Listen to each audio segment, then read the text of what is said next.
തിരുവാഭരണ ഘോഷയാത്രയും പേട്ടതുള്ളലും നടത്തി.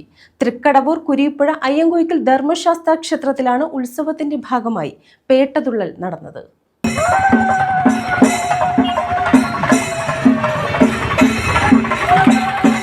കുരീപ്പുഴ അയ്യങ്കോയ്ക്കൽ ധർമ്മശാസ്ത്ര ക്ഷേത്രത്തിലാണ് തിരുവാഭരണ ഘോഷയാത്രയും പേട്ടതുള്ളലും നടത്തിയത്.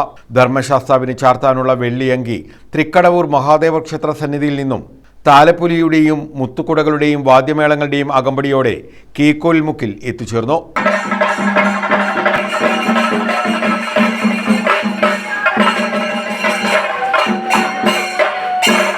തുടർന്ന് വാവരുസ്വാമിയുടെ ആസ്ഥാനമായ കുരീപ്പുഴ മുസ്ലിം പള്ളിയങ്കണത്തിൽ നിന്നും പേട്ടതുള്ളലും ആരംഭിച്ചു. പേട്ടതുള്ളൽ കീഴ്ക്കോൽമുക്കിൽ എത്തിച്ചേർന്ന തിരുവാഭരണ ഘോഷയാത്രയ്ക്ക് അകമ്പടിയായി ക്ഷേത്രസന്നിധിയിൽ എത്തിച്ചേർന്നു.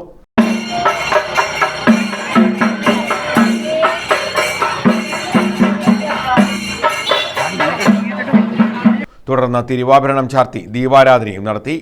News bureau, Chavara.